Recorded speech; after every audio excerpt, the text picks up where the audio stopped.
This podcast includes discussion of rape and sexual assault, abuse, murder, and other criminal behavior. Listener discretion is advised.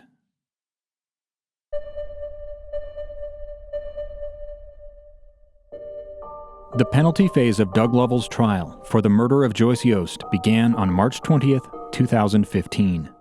Prosecutors described in detail Douglas Lovell's rape and murder of Joyce Yost back in 1985 and a long criminal history that started in his teen years. Kim Salazar and Greg Roberts had each testified already during the trial's guilt phase, but they took the stand again in the penalty phase and were able to tell a broader story. It was great to look at the jury and just tell our side, and I think it had a big impact. This was an opportunity Kim and Greg had not had during Doug's original sentencing in '93. They were able to tell the jurors who their mother was. She was a great, great, great mother. She was just a wonderful grandmother. She was so happy.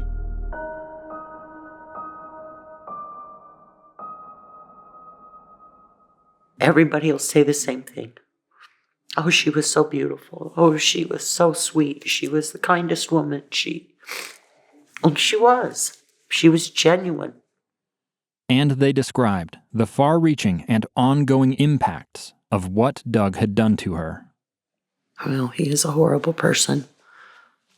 And he's done horrible things. And he's, as far as I'm concerned, he's continued to do horrible things to our family for all these years.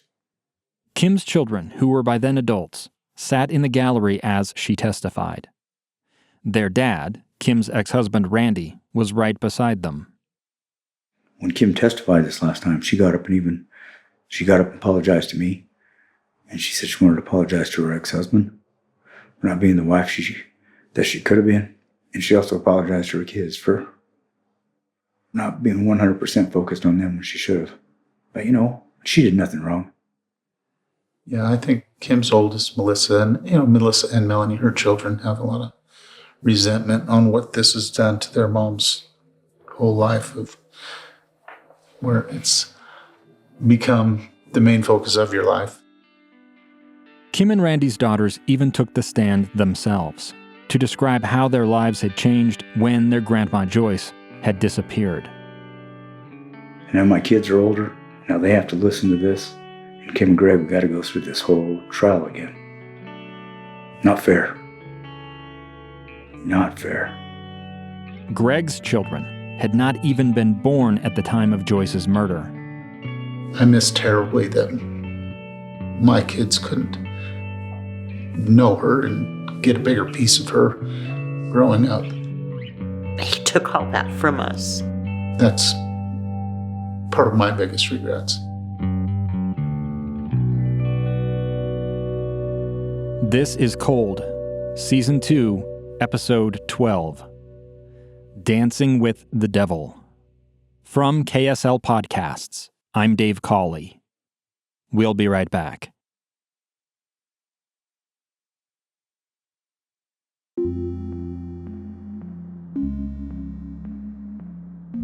The Weber County Attorney's Office pushed for a sentence of death against Doug Lovell during the penalty phase of his 2015 capital murder trial. They had a proxy once again read a transcript of Doug's own words from the earlier '93 sentencing hearing. They played portions of the two wire recordings with Doug and Rhonda inside the Utah State Prison, focusing on portions like this one, where he had talked about the anonymous caller who had reported finding a body near Causey Reservoir. The only thing I'm nervous about was that one time that caller called in. I remember seeing it on TV. And they put an investigator on the stand to tell the jury how those remains had never been located or recovered. Then it was Doug's turn. His defense team, lawyers Michael Bouwhuis and Sean Young, made their case for a sentence of life with the possibility of parole. The first three defense witnesses were John Newton, Gary Webster, and Chuck Thompson. All three men had at various times served as bishops for the Church of Jesus Christ of Latter-day Saints at the Utah State Prison. They had all ministered to Doug.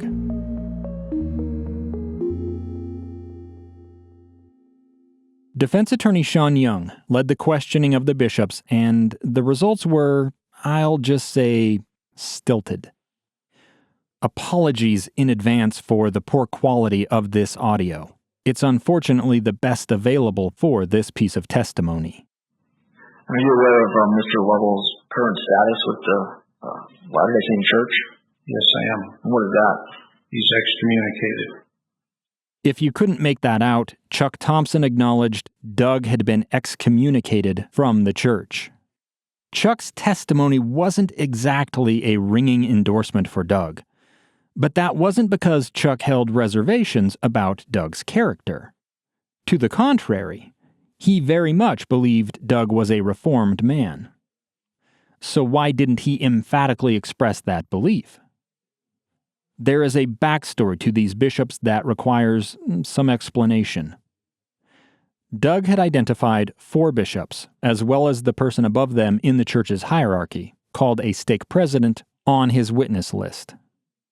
Prior to the trial, attorneys from the law firm Curtin McConkie, acting as outside counsel to the church, had connected with these 5 men to offer them legal representation if they wanted it. The church's attorneys had advised the bishops they were not permitted to speak on behalf of the church or about matters of doctrine or policy. But John Newton, Brent Sharman, Gary Webster, and Chuck Thompson had all wanted to speak for Doug. They all believed him worthy of a chance for parole.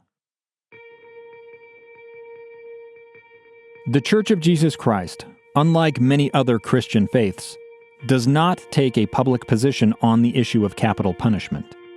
The church's lawyers communicated to Doug's defense team that, in their view, putting all the bishops and the stake president on the stand on Doug's behalf might lead some people to assume incorrectly that the church was taking an official position on his specific case. The church's lawyers advised Doug's defense if they wanted to question the bishops, they would have to compel that testimony by subpoena. Defense attorneys Michael Bouwhuis and Sean Young reached a compromise. They would subpoena just 3 of the bishops, and in exchange, the church's lawyers agreed not to fight those subpoenas. And just for the record, you're here under order of subpoena today, is that correct? It is. I'm under order of subpoena. No further questions this time, Your Honor.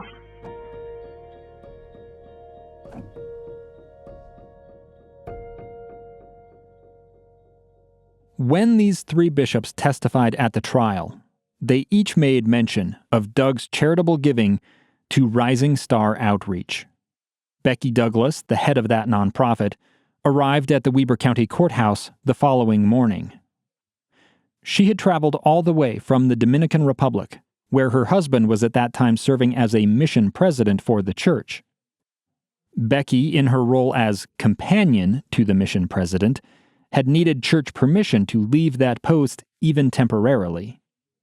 That permission had been slow in coming, and Becky had at one point told a supervisor they were welcome to excommunicate her, but she would testify on Doug's behalf no matter what. In a later court hearing, Becky would describe encountering a church lawyer at the courthouse on the day she had arrived to testify. A man approached me and said, are you Becky Douglas? I said, yes. He said, could I have a word with you? Becky said she had told the man she intended to tell the truth, the whole truth, and nothing but the truth, which he agreed she should do. They'd both then entered the courtroom and sat in the gallery. When I was called to testify, I got up. He had stood up so I could get out, and he put his hand on my arm and he said, give me a pat, and he said, I'm sure you'll do just fine. That actually felt a little intimidating to me. I wanted to ask Becky about this, but she didn't respond to an interview request for this podcast. But consider it's not surprising or even unexpected a lawyer for an organization that's being discussed in court might want to be present to hear that testimony firsthand. I'll go into more detail about whether or not this amounted to intimidation or interference in the next episode. In Becky's testimony, She voiced the most emphatic support for Doug of all his character witnesses, portraying him as a giving, caring man who, in spite of past failures, had endeavored to become a better person. The next day, she received an email from one of Doug's bishops, Chuck Thompson. Here is what it read. Hello, Becky. Nice job on the testimony. You hit the nail on the head. I was careful to say too much with my church position.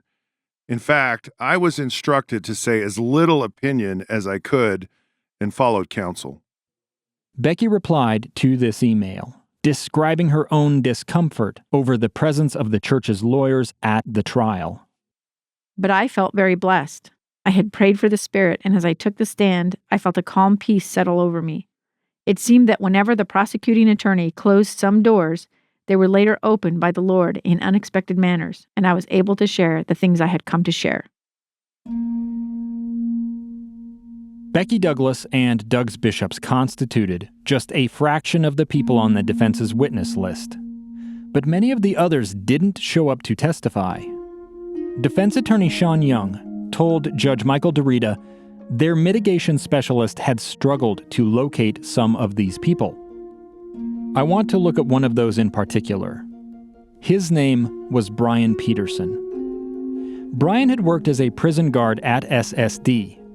During Doug's first sentencing for the murder in '93, Brian had told the story of the time Doug had washed the eyes of another guard who had been accidentally sprayed with insecticide. Sean told Judge Bouwhuis no one could find Brian. The defense had mailed a subpoena to what they believed was his address, but he hadn't showed up as ordered. Sean asked the judge to declare Brian unavailable, which would allow the defense to simply present his testimony from transcript. Judge Bouwhuis said this troubled him. I guess I'm troubled by the fact that no one has physically gone to the address to confirm that this person in fact is there or not there. In the absence of these other character witnesses, the defense turned to its experts. They brought forward not one, but two PhD-level forensic psychologists. Somewhere between the ages of 6 and 8, one of his brothers hit him in the head with a rock.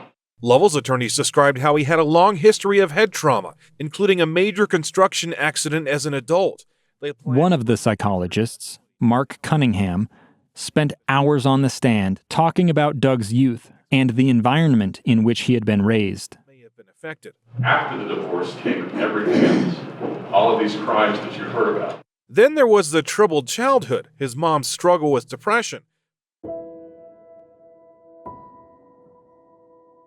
Cunningham placed blame on Doug's parents, saying his mother Shirley had been distant and detached. She had been so medicated, he said, that she hadn't nurtured her youngest son. Cunningham said Doug's father Monin had been absent or worse, outright abusive to Doug's mother Shirley. As a result, he said, Doug had modeled that behavior as he had grown into a man. There may have been some truth in one or both of these claims. The problem was, there weren't any other defense witnesses with first-hand knowledge of Doug's childhood who backed up what Cunningham said. Doug himself had in many of his letters described having a wonderful childhood with loving parents. There's one other expert witness Doug's defense called to testify.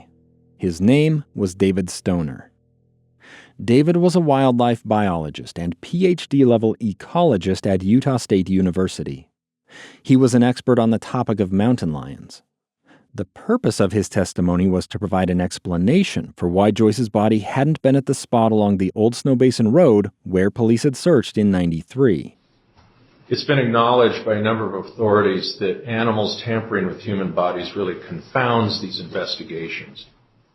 The defense used this to suggest Doug had acted in good faith, that he had made an honest attempt to lead the searchers to Joyce's body. Prosecutor Gary Heward attacked this idea on cross-examination. Even if animals had scattered the remains, Gary asked, where were Joyce's clothes, her necklace, her purse? It's also true, isn't it, Dr. Stoner, that animals are not going to have any interest in a woman's purse? I wouldn't think so. The jewelry she's wearing? the contents of her purse. And though it didn't come up in court, I will suggest you consider what had happened to Teresa Greaves. When police had located her remains on that hillside just a month before this trial, they'd also found animal bones and droppings in the area. Yet in more than 30 years, scavengers had not dug up Teresa's remains. Defense attorney Michael Bouwhuis next put Rhonda back on the stand. Michael showed old family pictures of Doug, Rhonda, and her daughter Alicia together on camping trips. He talked about how Doug had wanted to adopt Alicia. Then he had Rhonda read portions of the loving letters she had written to her husband after he went to prison for raping Joyce. It's just not the same with you not with us. Doug, I love you with all my heart and soul, and I never want us to be apart from each other. I would die without you, Doug. Us and the kids are one, and we can never break that. Michael's questioning of Rhonda painted them as a happy family, with Doug a dedicated father. On cross, prosecutor Gary Heward drew a different picture of Rhonda. Are you afraid of Doug Lovell? Yes, I am. As a woman long plagued by conscience. Rhonda, how did it make you feel when you, in 1991, told Terry Carpenter what had happened to Joyce? How did it make you feel? I was very relieved. Did defendant Douglas Lovell ever show you or take you to where he had dumped the body of Joyce Yost? No. Did he ever tell you where he had dumped the body of Joyce Yost? Just up by Causey. Is that the only thing he ever told you, up by Causey? Yes. He never told you on Snow Basin Road? No. Never used those words? Not to me. Rhonda dropped something of a bombshell toward the end of her time on the stand, regarding one time when she had visited Doug at the prison in the late 80s. Yes, on one visit, he said if he had to do a really long time in there, that he would plan an escape. Those and are I his said, words. Yes. I said, where would you go? And he said, up in the mountains. Rhonda had never said anything about this until a couple of weeks prior, when she had revealed it to the prosecution. And so the times that you've testified previously in this case under oath, you did not, in fact, mention anything about an escape plan, did you? No. Did not, until today. Yep.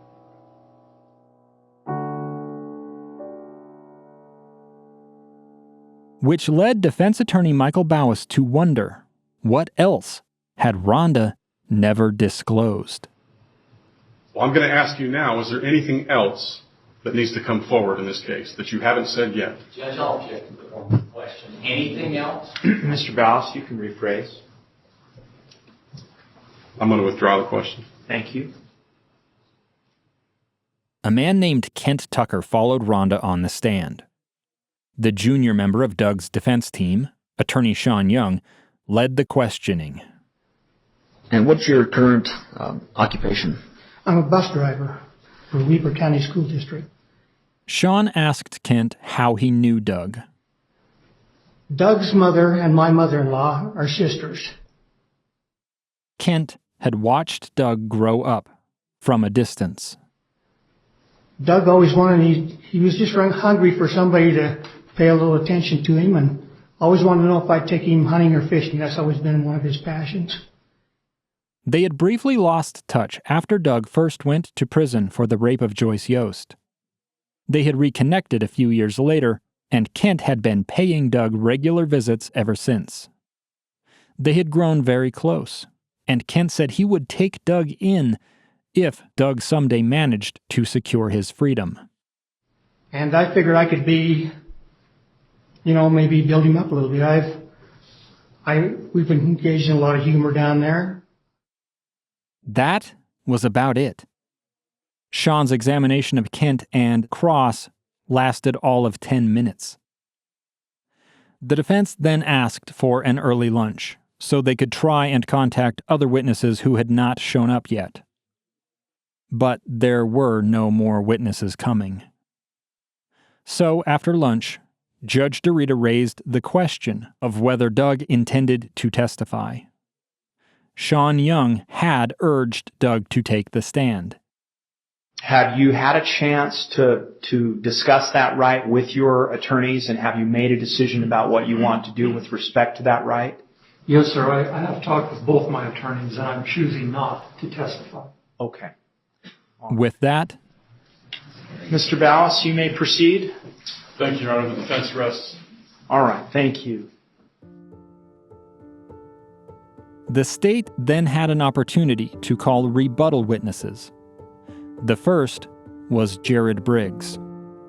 Doug's defense team had fought against this, arguing the state had added Jared to its witness list too late in the process, and without proper warning.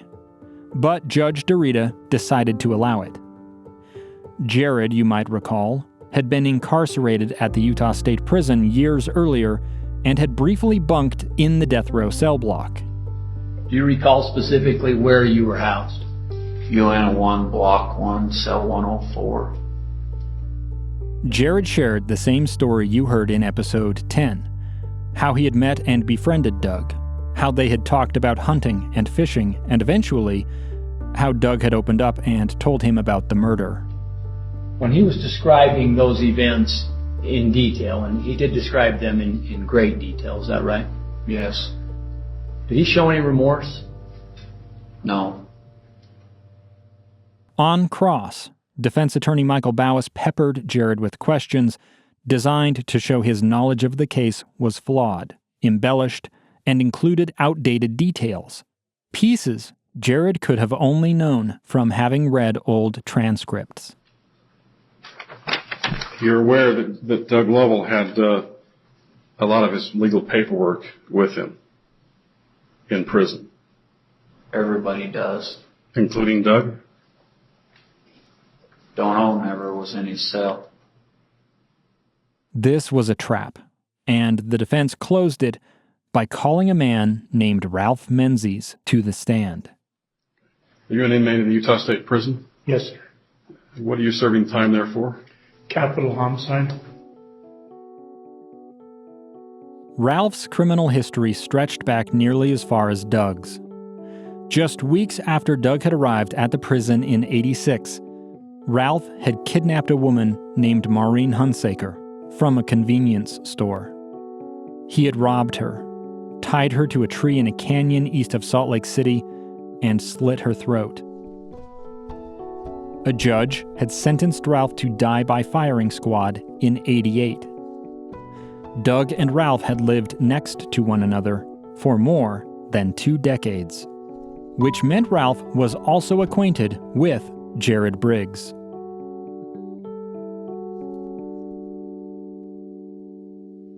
Was there a period of time when, in that same section, there was a Jared Briggs housed? Yes, sir. Do you remember him? Yes, sir. Okay.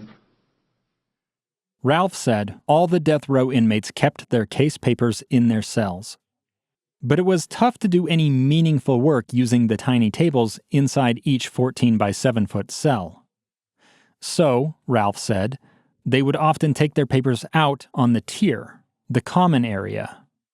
One time, Ralph said, they had been ordered into lockdown while Doug had had his papers out on that table. Doug had left them there. The lockdown had stretched on for hours, and after a time, the guards allowed Jared Briggs out of his cell to do some work. Do you know whether or not Jared Briggs had contact with these papers? Yeah, Doug asked him when he come in if he would pick everything up and take it to his cell and he'd get it in the morning. Ralph said Jared had kept Doug's legal papers, transcripts, motions, court decisions, and the like, in his own cell that night. This suggested everything Jared knew about Doug's case had come not from Doug himself, but instead from Doug's files. The prosecution called Carl Jacobson as its final rebuttal witness. Carl had left his job at the prison at the end of 2005, concluding a 22-year career with the Utah Department of Corrections. In the time period you were there at the Utah State Prison, did you become acquainted with the defendant here in court, Douglas Lovell? Yes, I did. I've mentioned Carl several times before.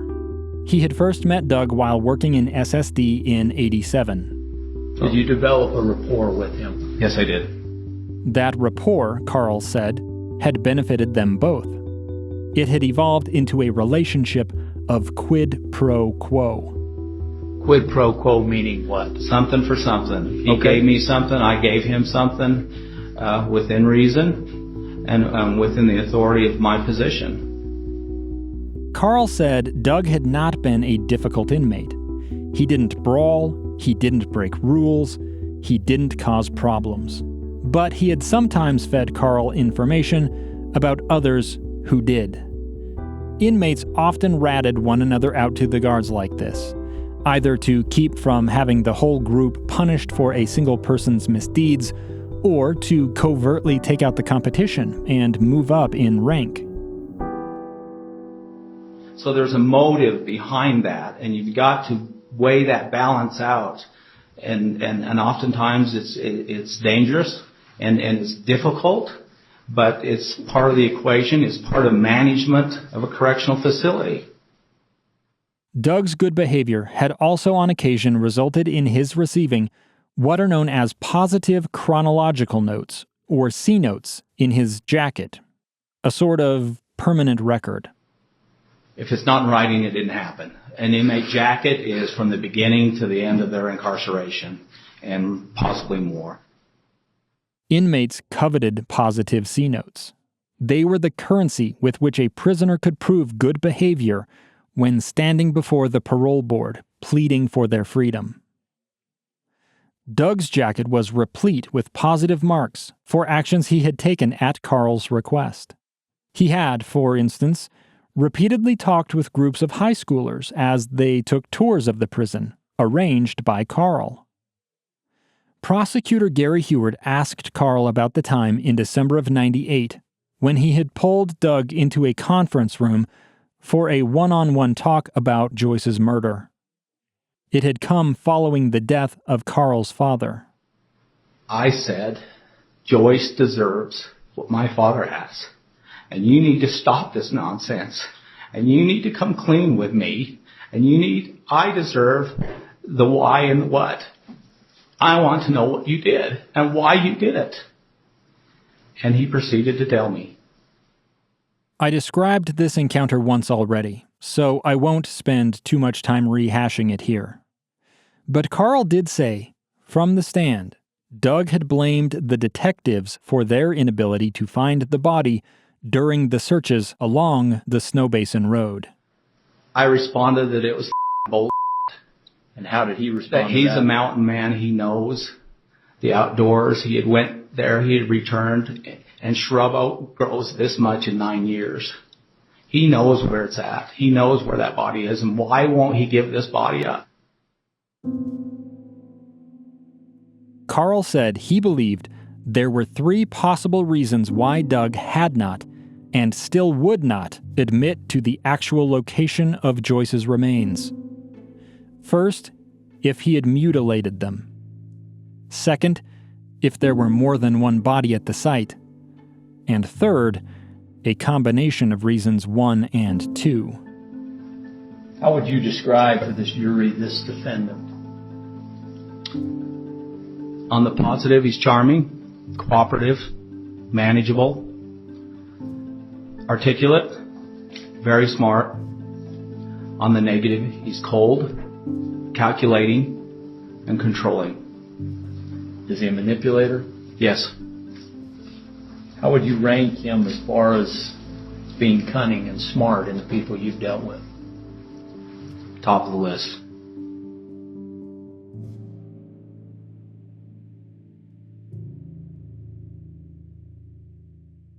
Then Gary arrived at the most important question. Do you believe if he were paroled that he would be dangerous in the future? Yes. Defense attorney Sean Young countered this on cross, highlighting Doug's clean behavioral record. No assaults? None. No escape plans that you're aware of? None that I know. No attempted escapes? None that I know. Sean brought up those student panels where Doug had talked to high schoolers about life in prison. Carl said Doug's participation had probably not been motivated by altruism. Because there was something in it for him. Those panels, Carl said, had allowed Doug an opportunity to leave maximum security, if only for an hour. He had been able to walk between the prison buildings, feeling the green grass between his toes. A tiny but significant taste of freedom for someone who otherwise lived in a world of steel and concrete. And so it broke his routine up, and he got to walk through the yard. He got a cigarette, and he also received a positive C note from me. At one point, Sean suggested Carl had even treated Doug as a friend. I wasn't his friend. You treated him like a friend that day. I was friendly all the time. I was not his friend. I knew who I was dancing with. When you dance with the devil, you know who you're dancing with.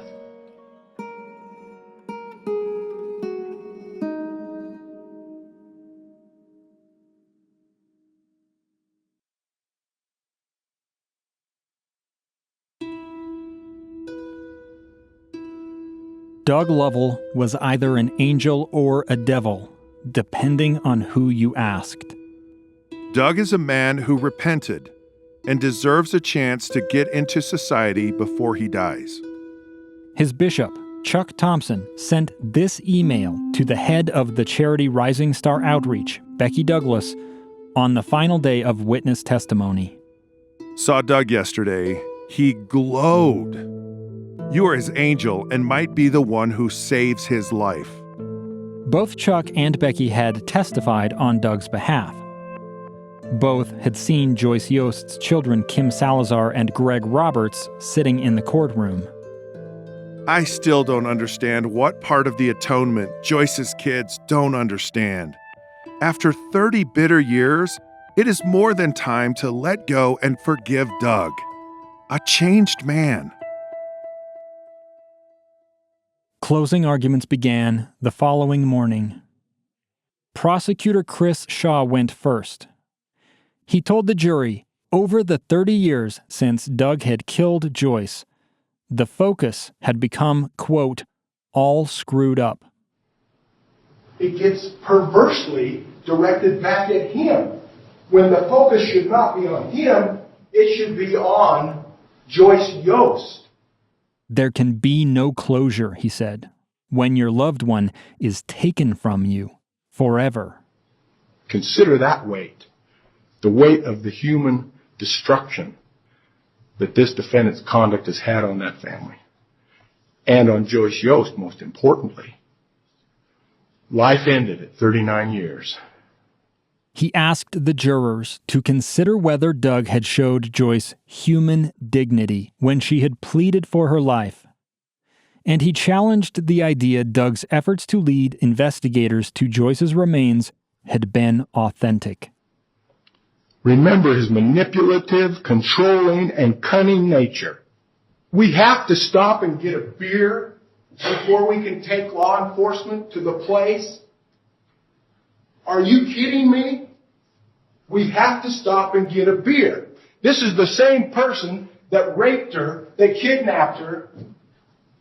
They kidnapped her again and murdered her, and he's squeamish about taking the police to the right spot? Please. Chris asked the jury to make its decision based on the entire constellation of Doug's criminal behavior. He's committed all of the aggravating felonies the state of Utah has to offer. This, Chris said, justified a sentence of death. Defense attorney Michael Bouwhuis then stood and reminded the jury Doug did not contest the facts of the crimes he had committed 30 years earlier. The state's right. It was a horrendous crime. There's no excuse for it. There's no defense for it, which is exactly why during the trial phase we didn't present a defense. But, Michael said, there were other factors to consider. Doug's family life, his parents' divorce, a history of head trauma and substance abuse. And what about Rhonda? Michael called her a co-conspirator who had needed immunity because of the active role she had played in plotting Joyce's death. And of course, where we're going with this is not that we ought to somehow bring Rhonda in and charge her, but the question is whether it's appropriate, and that's a decision you're going to have to reach in this case, whether it's appropriate and just in this case to impose the death penalty on Doug when Rhonda didn't face any charges at all. Michael said Doug had been earnest in his efforts to take Terry Carpenter to Joyce's body. Doug Lovell has the greatest incentive of anybody to lead them to the right place. If he leads them to the right place, death is off the table and he lives.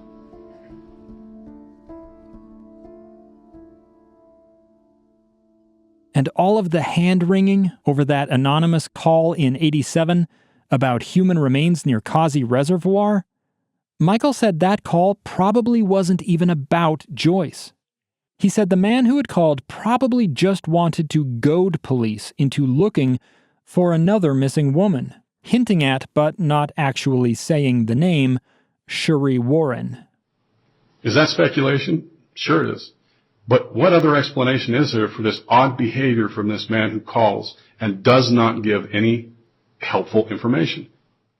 Michael suggested that anonymous call was the first mention of Causey attached to Joyce's disappearance, from which all others had spawned. Rhonda didn't say anything to anybody about Causey until 1991, 4 years later. Jared Briggs doesn't say anything about Causey until he reads Doug's paperwork. Michael was calling Causey a red herring. And if that were true, he suggested, it would mean Jared Briggs was a liar. Michael summed up by saying Doug had spent 30 years in prison improving himself. So the fact that in 1991 Doug is trying to cover up this murder doesn't mean that he's not on his way to becoming something better. A slow process, but one which Michael said was well underway at the time Rhonda recorded her ex-husband while wearing a wire. There's a spark of humanity, there's a spark of remorse, there's a spark of a recognition that his behavior, his conduct hurt other people. You have heard those tapes, and can judge for yourself whether or not they reveal Doug as a man who had felt a, quote, spark of remorse. And certainly in 1985, Doug fell to the bottom, no question about it. But he has tried to climb up. Michael asked the jury to return a sentence of life with the possibility of parole. Judge Dorita then turned to the issue of allocution. Allocution is an opportunity for a defendant to make a statement to a judge or jury ahead of sentencing. It's a chance to show remorse, to apologize to the victims of the crime, to plead for a particular punishment, to show that spark. And if you were going to elect to make a statement in allocution, it has to be made at this juncture. Allocution is not sworn testimony. It wouldn't open Doug up to cross-examination. It would simply allow him to speak in sincere terms to the jurors who would very soon decide if he should live or die. I will not be making a statement. Okay, I appreciate that. And so, just before 3 p.m., the jury retired for a second time. This time, they began debating the question of Doug's sentence.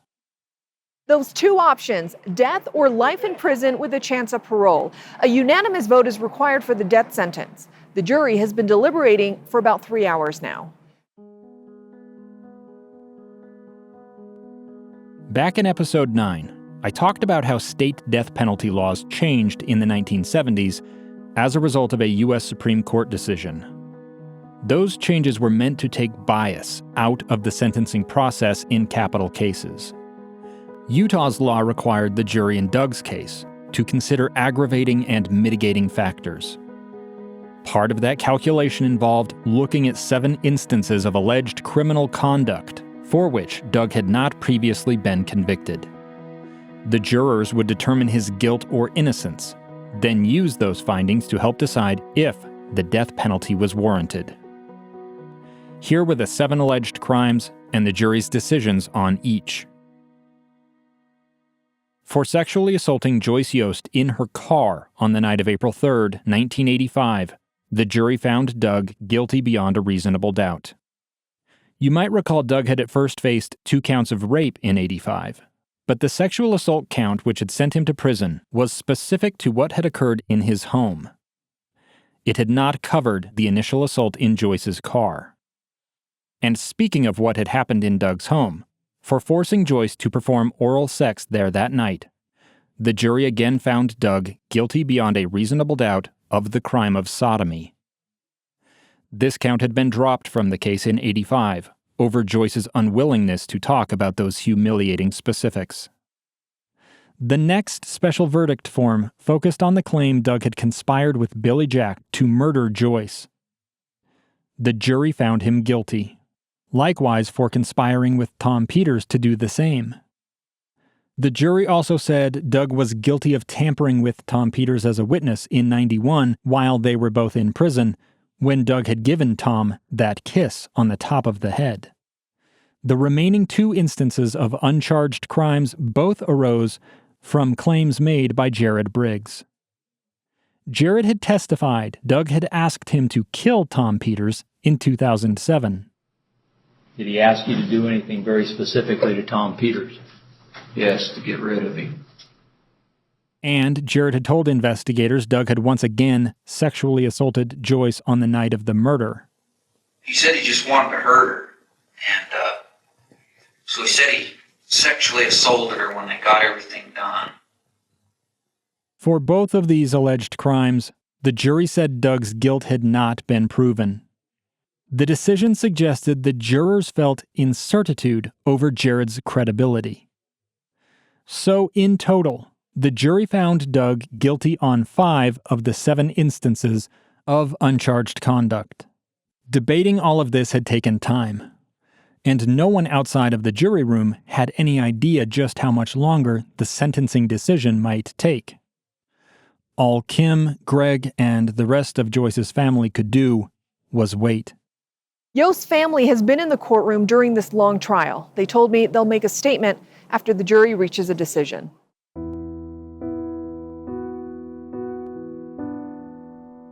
Shortly after 9 p.m., Judge Dorita adjourned the court and sent the jury home. They returned the next morning to continue from where they had left off the night before. Several more hours passed before, in the early afternoon, the jurors informed the bailiff they had at last reached a decision. Once again, Doug stood while Judge Dorita read from a form provided by the jury.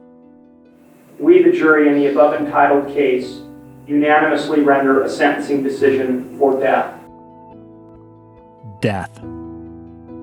The Weber County prosecutors had achieved that outcome twice in the same case, 22 years apart.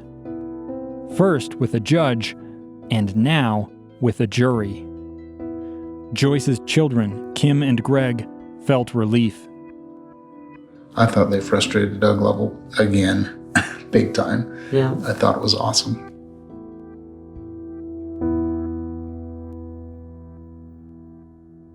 Judge Dorita signed a warrant of execution bearing Doug's name. It commanded the Utah Department of Corrections to end his life by lethal injection on May 29, 2015. This was formality, because the judge next ordered a stay, putting the execution on indefinite hold pending an automatic appeal of the sentence required by state law. Kim and Greg spoke to reporters outside the courtroom. We think it's just a very, very, very good day for Joyce.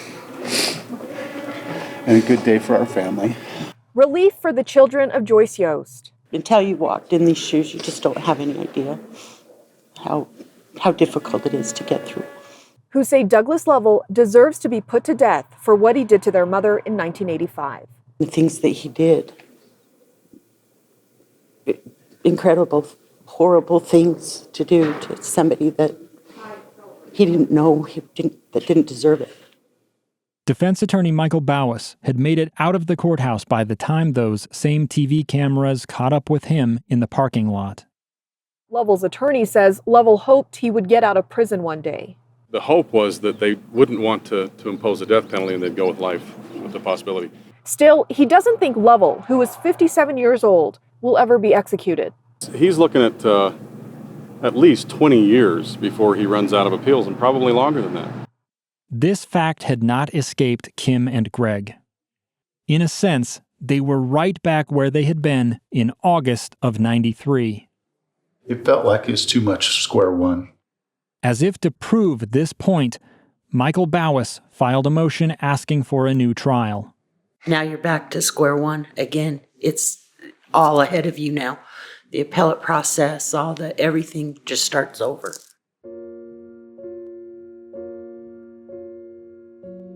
Michael cited 5 reasons why he thought Doug deserved one, all of them dealing with decisions made by Judge DeRita.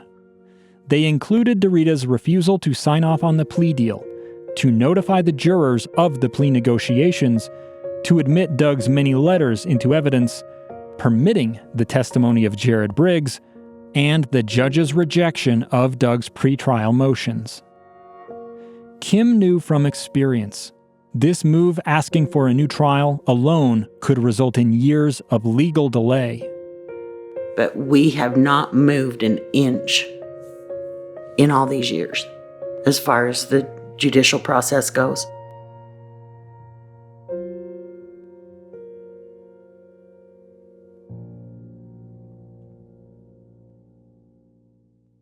Doug's other attorney, Sean Young, submitted a sworn statement to the court several weeks later.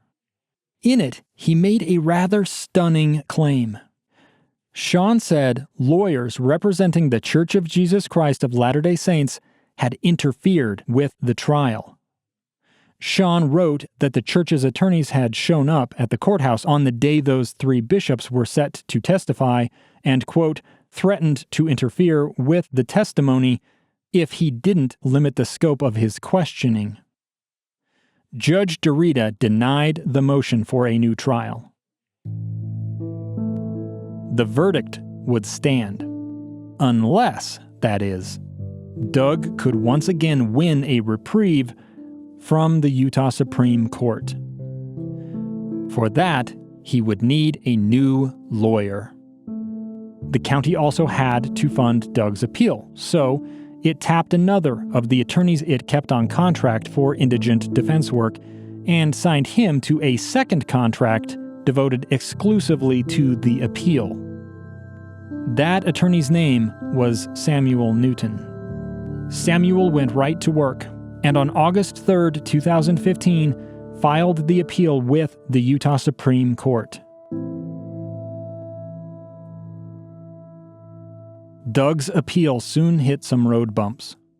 Samuel Newton struggled to get a complete copy of trial defense attorney Sean Young's case files. He ended up pursuing a court order to force the issue, an effort that chewed up almost a year. Samuel also started talking regularly with Doug, a fact Doug himself pointed out in a letter to the Utah Supreme Court. I have a great working relationship with Mr. Newton. I completely trust him with my life and in his judgment in doing what is best for my legal case going forward. Samuel reached out to many of the people Doug had listed as possible character witnesses in the lead-up to the trial, trying to understand why so many of them had failed to show up and testify. What he heard over and over again was that they had never been contacted by the trial defense team. Or, if they had, that the calls had been brief and superficial. Some told Samuel they would have happily testified if they had only been asked. Mr. Young failed to contact over a dozen witnesses for the 2015 penalty phase. Once it was learned that Mr. Young failed to contact my character witnesses, Weber County terminated his contract solely because of my case. In May of 2016, Samuel asked the Utah Supreme Court to send Doug's appeal back to the trial court so they could get to the bottom of this. The Supreme Court agreed to the request in March of 2017. The High Court's order instructed the trial judge, Michael Bouwhuis, to hold what's known as an evidentiary hearing.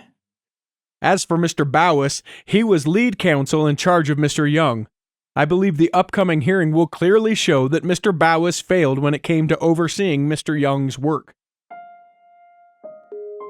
Here were the questions Judge Bouwhuis had to answer. Had Sean Young acted deficiently in failing to prepare several of Doug's witnesses for their testimony? Was Sean Young deficient for failing to even call 14 of the potential witnesses Doug had identified? Had Sean Young's cross-examination of Carl Jacobson been inadequate? Did Sean Young fail to properly prepare the defense team's mitigation specialist, whose job it had been to research and make initial contact with many of these witnesses? Should Sean Young have raised an objection to the alleged interference of the church's lawyers? And if the answer to any of these questions was yes, had that, in the end, prejudiced the jury? The hearing will also show there was a lot of confusion and a complete lack of communication when it came to my character witnesses. The sheer number of potential witnesses covered by the order meant the evidentiary hearing would likely take longer than had the entirety of Doug's trial. The remand order instructed Judge Bouwhuis to report his findings within 90 days. He didn't meet that deadline. Not even close. Here is why.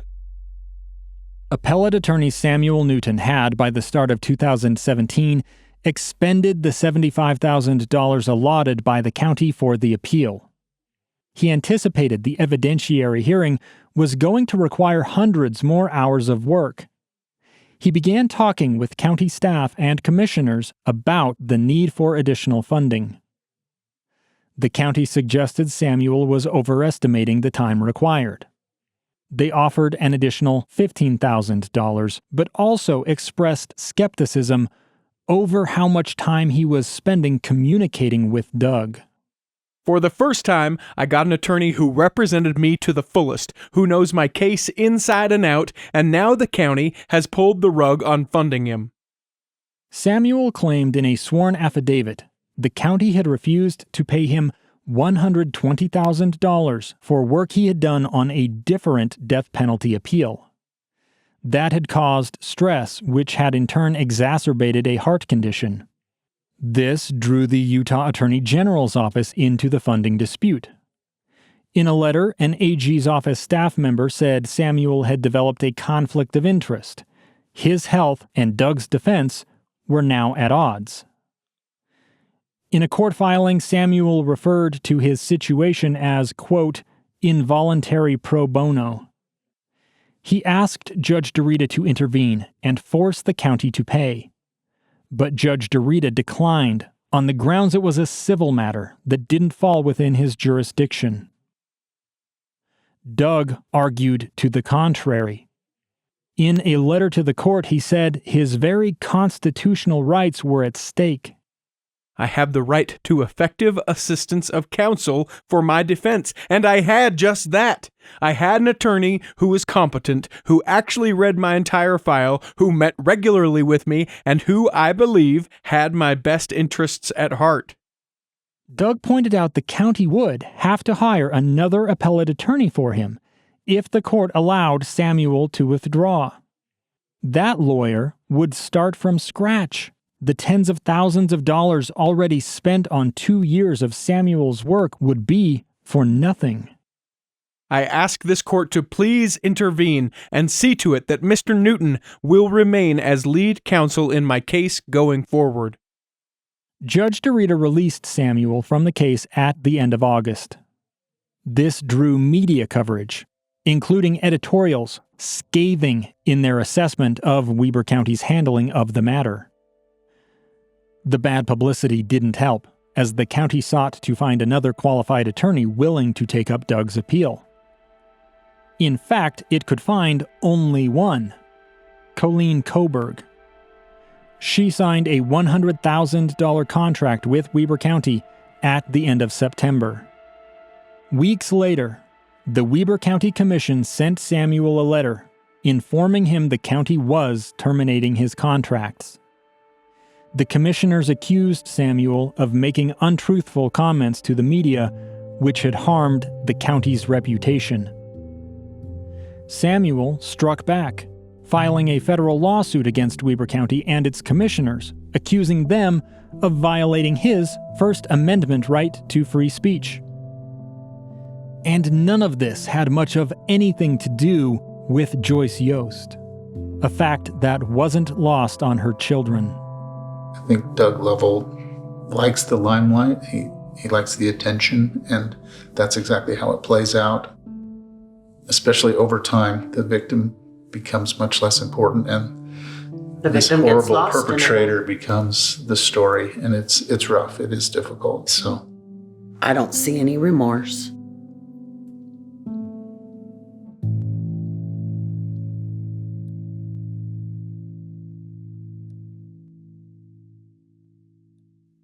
If you or someone you know has endured rape, sexual assault, or sexual abuse of any kind, help is available. In the United States, you can call 1-800-656-HOPE or visit rainn.org to connect with free resources through the Rape, Abuse, and Incest National Network. No one need suffer in silence. You are not alone. If you haven't already, please subscribe to or follow Cold to make sure you get every episode. You can also interact with me and the Cold team on Facebook, Instagram, and Twitter at The Cold Podcast. Cold is researched and written by Dave Cawley, with editorial oversight by executive producer Cheryl Worsley. Additional executive producers include Paul Anderson, Nick Piniella, and Andrew Greenwood. Audio production by Nina Ernest. Mixing by Trent Sell. Michael Bouwhuis composed the main score. Special thanks to the team at Amazon Music. Full credits for each episode are available at thecoldpodcast.com. Cold is an Amazon original by KSL Podcasts in association with Workhouse Media. Thank you for listening.